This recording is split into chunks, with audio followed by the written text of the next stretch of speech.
In Fort Mill, South Carolina, it's a warm spring day. The birds are singing and the sun is rising. Inside the Burns house, the day is just getting started. So sleepy. And little Roger Burns IV is ready to begin the morning. Okay. His grandfather, Roger Burns II, is preparing all the medications for little Roger. My day starts somewhere between 5:15. I have to get up and fix his medicines. He takes baclofen for his tone, his extending and his muscle toning to try to relax that. You need to let it dissolve. He takes a Nexium powder we have to mix for his reflux. His Keppra is a medication for his seizures because he's prone to seizures. Let's go wake him up and get him going for the day. Hey, Bubba. Good morning. How are you? Because there are two Rogers in the house, the family calls little Roger Fear. Full of smiles, Fear is ready to take his medication. What are you doing way over there? I can't get you over there. Oh, come here. Huh? You ready to get this day going? Fear is 5 years old, yet unlike other kids his age, Fear has to take his medications through a G-tube in his stomach. Is that cool? Ooh, don't push. Fear is also not potty trained and is still in diapers. So every morning, Roger also has to change him. Because Fear cannot independently dress himself, This is what we're gonna put on today. With some shorts on, it's gonna be hot, hot, hot. Roger must do all the work to get Fear dressed, including assisting Fear in taking off his pajamas. Very good. Thank you. And then Roger gets Fear dressed. So I have to take his hands, and I was showed this by a specialist that if you bend it, his wrist like that, you can pretty much maneuver wherever you want because he will not help. You can guide him in there, but he still won't do it. Once his shirt is on, Roger then gets Fear's shorts on, And he makes you work to get the clothes on him. guiding his feet and legs into his shorts. Good job. Fear also has to wear a bib because he drools quite a bit throughout the day. Michelle Saylor, who is Fear's step-grandmother, also helps to get Fear ready. Fear, good morning. Michelle brings in Fear's toothbrush to brush his teeth. Fear is happy to get his teeth brushed. See if we can get the back. Can we get the back? She then rinses his mouth using a little bit of water on the toothbrush. And because Fear cannot talk, More?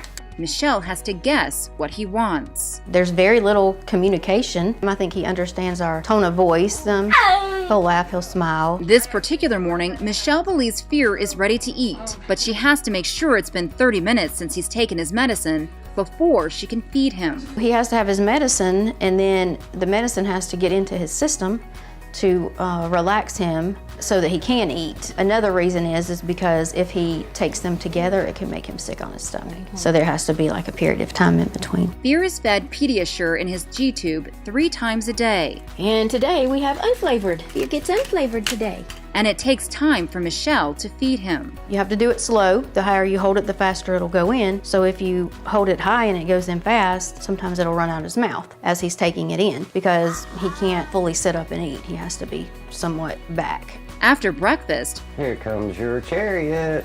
Michelle and Roger have to get Fear into his wheelchair. There's the vet. Come on, let's get you in it. You turn around a little bit more. Thank you. This is difficult. It takes both Michelle and Roger to do this. Will you sit down? You gotta sit down. You have to go slow with him and work his legs and his arms to get where you can put the straps on him. He gets very rigid and easily agitated. Roger then puts on Fear's shoes and straps his feet into the wheelchair. Oh, boy. You ready to go for a ride? Getting the wheelchair out of Fear's bedroom is tough. Michelle has to go slow because, as you can see, the doorway is narrow and Fear can easily get his arm caught on the door. Our house is not huge and it's not handicap accessible. Never when we bought it did we ever think that we would need that. It's a struggle for her to get Fear out of the front door by herself, but she has to do it because Roger is off to work. The heavier he gets, the harder it is because it's harder to lift the chair. And then going in and out the door because of the step, it's pretty difficult. Michelle then takes Fear down the driveway where they wait for Fear's school bus. And we wait on the bus. The bus gets here at 6:30. After the bus arrives, a lift is lowered to the ground, and Fear and his wheelchair are lifted onto the bus to go to school. After school, Fear is brought back into the house, and it's a struggle again to get him in the door. But once inside, Fear is happy. This afternoon, he is being cared for by his Aunt Megan Burns, who is also a trained personal care assistant. Tuesday, Wednesday, and Thursday, I have him from the time he gets off the bus until my parents go home, which is around 7. You want to play with this with Fear? Megan's 3-year-old daughter, Marley, wants to play with her cousin Fear. Yeah, show Fear. Peekaboo, I see you. And Fear enjoys this. He's expressing himself a lot more. Like if he's happy, then he's really loud and cheerful, and you can just tell, and he'll brighten up a whole entire room. Megan then carries Fear out to the living room. He's heavy, he's hard to handle when he extends. Hey! Hey, buddy! Oh my goodness! You say hi. Good job! Stacy Fuller, a therapist, takes Fear to the floor for his first lesson. When I talk to Fear, I like for him to respond back to me. You gotta make him go. You gotta touch. Good, way to open your hands. After a few minutes, Stacy then moves on to story time, where Stacy works with Fear to hold his head up. Hold your head up. Fear. Fear. Good job. So doing things like holding the book up out of sight will encourage him to hold his head up more. Over here. Then it's back to the floor again. You ready to roll? You gonna practice rolling? Stacy puts Fear on a blanket and uses the monkey to get Fear to try and roll over. Fear. Where's the monkey? Where's the monkey? Come on. Good job. Say, I finished it. Stacy's been with Fear for about 2 years now. I had a little tear in my eye because he was just so alert and so playful and was trying to do what she wanted him to do. What makes this so difficult for the Burns family Pull up. is knowing that Fear would have never needed this early intervention, and his life could have been so much different. It was July 16, 2012, around 12:45 a.m. at Piedmont Medical Center. Brooke Neal was admitted at 39 weeks and 1 day, pregnant with Roger Burns IV, known as Fear. The attending physician was Dr. Norman Taylor, MD. During this visit, Brooke complains of sharp abdominal pain. She says the pain felt like bee stings all around my stomach, back, and privates. The records state Brooke had a blood pressure reading of 152/93, which is very high. And high blood pressure is a symptom of preeclampsia, according to Dr. Benjamin Hammer, who is an assistant professor of obstetrics, gynecology, and reproductive biology at Harvard Medical School. When you get a blood pressure that's over 140/90, you must consider preeclampsia as a diagnosis, especially at that gestational age. Again, Brooke is over 39 weeks pregnant, which Dr. Hammer says is a major factor when considering a diagnosis of preeclampsia. One thing that's important to note is that in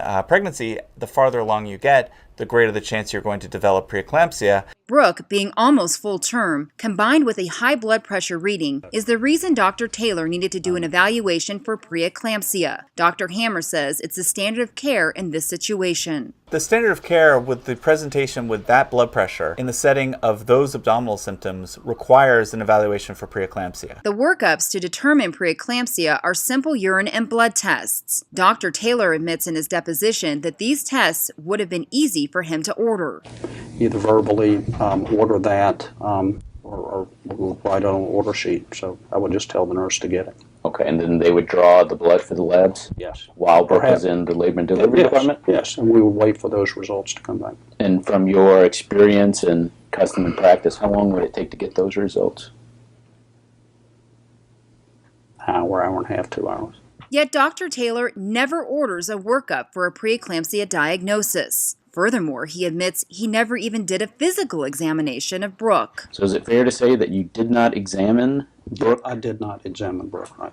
A cervical exam. Instead, it is documented in the medical records that 39 minutes after Brooke was admitted, she was discharged home. The standard of care in patients who are presenting with these types of symptoms is for the physician to evaluate her. This is not a patient who can be evaluated by the nurse and sent on her way with communication to the physician after the fact. This is somebody that the nurse needs to alert the physician to, and the physician needs to come and evaluate the patient themselves. 5 days later, on July 21, 2012, Brooke returned to Piedmont Medical Center around 1 p.m. with complaints of abdominal pain and cramping since that morning. Brooke is now 39 weeks and 6 days. She is seen by Dr. Joe Robinson, MD, who orders electronic fetal monitoring. Dr. Robinson also performed a vaginal exam. Dr. Robinson was evaluating her for rule-out labor. Abdominal pain could be associated with contractions. That could be a reason for the pain. In this circumstance, though, she was not having contractions, and the pain was not in a pattern or a timing that would be more consistent with labor. Brooke's blood pressure reading is 137/84. Again, this is elevated. It was just 5 days ago Brooke presented to Piedmont Medical Center with high blood pressure. And while these records were available to Dr. Robinson,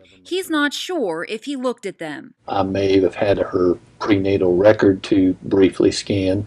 Oftentimes we do, to briefly peruse. But I don't recall I don't recall that she had been previously seen. The nurse may have said she had a check 5 days earlier, and I imagine they have that in their computer and they easily access that. And so that would be the extent of my knowledge about that. He had access to the medical record, and he could have looked back over her prior visit and seen that there was an elevated blood pressure, at which point he could have and should have evaluated her for preeclampsia at that point. But Dr. Robinson does not do a workup for preeclampsia, even though this is the standard of care. The standard of care for Dr. Robinson would be to evaluate her for preeclampsia. Instead, Brooke Neal is discharged home. Then 10 hours later, on July 22, 2012, at around 12:30 a.m., Brooke experienced vaginal bleeding and contractions 3 minutes apart. 911 is called. Piedmont Medical Center's EMS receives the call and is on the scene at 12:42 a.m. EMT personnel recorded the chief complaint as patient 40 weeks pregnant, vaginal bleeding since 0:30 hours, contractions 3 minutes apart. EMT personnel also noted 30 to 50 cc's of bright red blood to be around where the patient was lying. Furthermore, it's documented that Brooke's blood pressure was taken several times by EMT personnel. Initially, her blood pressure was extremely hypotensive or low, and then it gets higher. In somebody who is pregnant with active bleeding with those blood pressures, it is an incredibly dangerous situation for both mom and for baby. Yet EMTs wait 20 minutes before going to the hospital. Symptoms that she had and the presentation that she had in the field with the EMTs necessitated rapid extraction and transport to the hospital. During transport, Brooke's blood pressure increases to alarming levels. It is also important to note during transport, Piedmont Medical Center was contacted and provided this report. This is critical because this is an obvious obstetric emergency. In this circumstance, with an obstetric emergency, every minute counts. Which is why Dr. Hammer says it's imperative that hospital staff is ready when the ambulance arrives. EMS called the hospital ahead of time to alert them that they were coming with somebody who was term, pregnant, bleeding, with significantly elevated blood pressures, and the purpose of that call is to alert the hospital to mobilize the staff necessary for obstetric emergency. Yet Piedmont Medical Center staff was not ready for this emergency. Instead, the ambulance arrived at Piedmont Medical Center at or about 1:12 a.m., and only nurse Erin Kersey was there to meet them. When Brooke arrived at Piedmont Medical Center, Nurse Kersey charted large amount of bright red blood noted on sheets. With that degree of bleeding, she needs to go to the operating room stat. Yet Nurse Kersey does not call the doctor. Dr. Robinson should have been notified right away and should have arrived in labor and delivery right when she came to the hospital to be able to administer emergency care. Instead, Nurse Kersey placed Brooke on the fetal monitor at 1:16. No fetal heart tones recorded for 4 minutes. At 1:24 a.m., 12 minutes after arrival, Nurse Kersey finally contacted Dr. Joe Robinson. Taking the time to put her on the monitor, with the amount of bleeding that she was having, Nurse Kersey should have alerted Dr. Robinson right from the get-go. Dr. Robinson arrived at bedside at 1:28 a.m., and at 1:30 a.m., Dr. Robinson ordered the admission of Brooke Neal for a stat C-section due to a placental abruption. When an abruption occurs, the oxygen supply is being cut off to a portion of the placenta. So it's decreased amount of oxygen that can be delivered to the baby, and it leads to progressive hypoxia and progressive acidosis. At this time, baby Roger IV is not receiving adequate oxygen, and the time is of the essence to get him out. What is required by the standard of care is when you see a patient who has an urgent condition that you mobilize those resources. Yet the Piedmont Medical Center staff does not mobilize the resources needed to get baby Roger IV delivered. Instead, there are more delays. It takes 10 minutes to get Brooke into the operating room. She arrives at 1:40 a.m. Once in the operating room, there are still more delays. 7 minutes later, anesthesia was started at 1:47 a.m., and Dr. Robinson made the first incision at 1:48 a.m. All of these things should have happened a lot earlier in the circumstance here with an obstetric emergency. According to the American College of Obstetricians and Gynecologists, or ACOG, when a decision for operative delivery in the setting of a Category 3 electronic fetal monitoring tracing is made, it should be accomplished as expeditiously as feasible. When a patient is hemorrhaging, you don't sit and twiddle your thumbs for 29 minutes before you make the incision. In a circumstance like this, with a woman with blood pressures that are severely elevated, with bleeding and a fetal heart rate that cannot be ascertained, this is not a circumstance where you get 30 minutes between making the decision to do the C-section and performing the C-section. Piedmont Medical Center did not act immediately and therefore was negligent. When you have somebody who has an obstetric emergency, either from a maternal cause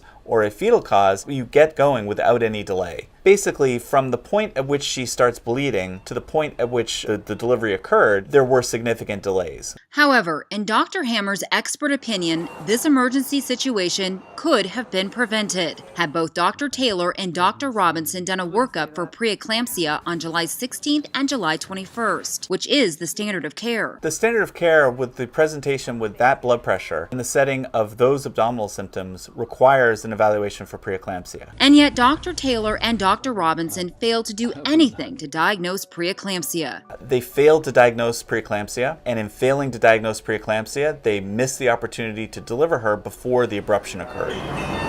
And this negligence by Dr. Taylor and Dr. Robinson also affected the outcome for baby Roger IV.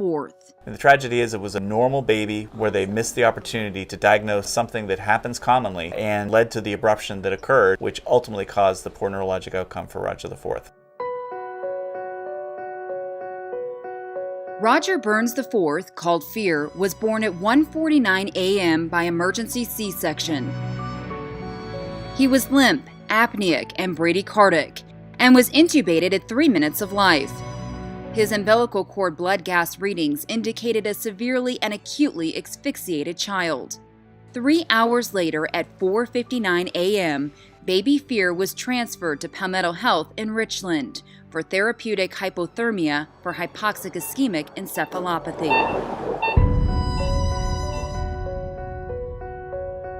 Plaintiff expert pediatric neurologist Bernard L. Maria, MD, states in his testimony that Fear suffered a severe global hypoxic encephalopathy from decreased oxygenation and blood flow caused by placental abruption. Furthermore, he states it was the abruption and the failure to rescue him in a timely fashion that caused the injury. Plaintiff expert neonatologist Brian Carter, MD, states in his testimony, "I believe that the window of injury that culminated in irreversible nature of brain injury started at about 41 minutes prior to delivery, but the severe portion was in the last 12 to 20 minutes. What's the matter with you?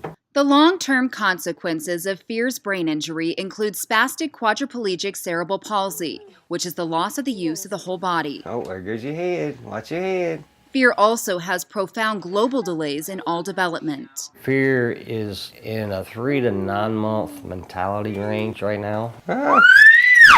Fear's grandfather, Roger Burns II, and his partner, Michelle Saylor, took full custody of Fear in May of 2015 when he was just 2 years old. Together, they do everything that is required to care for him. I get the truck all nice and cool for you. It's becoming difficult for Roger to carry Fear to the car. Getting him into his car seat also isn't easy. He's right at 40 pounds and he's about 40 inches long. Where you going? However, Roger and Michelle enjoy taking Fear out of the house. Come on, buddy, let's go for a walk. We try to take him for walks You want to try this place? and let him interact. He loves to be seen. It makes him happy.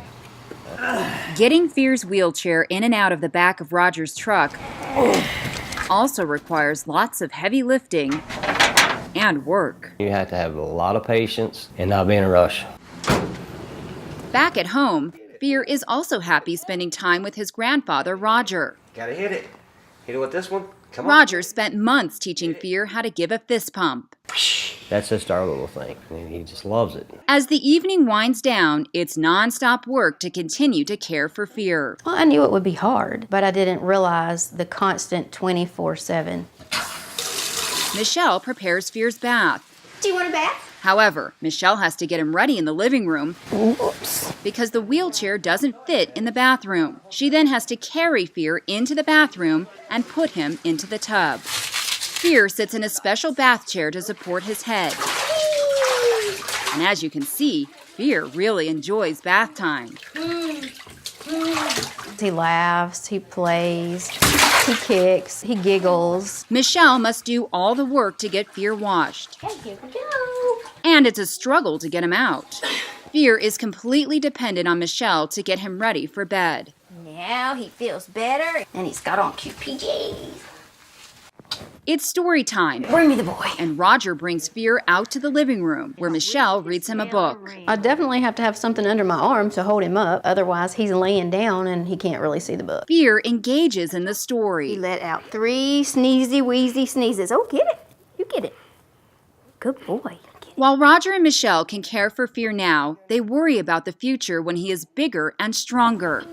The heavier he gets, the harder it is. I just don't know what we're going to do, honestly. It's now bedtime. Michelle carries Fear to his bed to get him ready to sleep. Night. Give me kisses. You give me kisses. Good boy. That's a sweet boy. Night. Good night. According to life care planner Robert P. Trimp, Fear will require care and support for the remainder of his life expectancy, which includes home care, therapy, and medical treatments. All of this is outlined in the life care plan. Fear is also permanently unemployable, and therefore a total loss of earning capacity is anticipated. It's sad that what happened to him happened. It's sad that he's in the situation he's in, but he's a happy child. Fear enjoys his life with Roger and Michelle. There you go. Now he's excited. Like holding hands with Michelle as they walk. Oh, you want to hold Ma's hand? Oh, he just grabbed my hand. Really? Yet life didn't have to be this way for little Fear. As sweet as he is and as smart as he seems to be, I feel like that he was robbed of a lot. He does not have the life he should.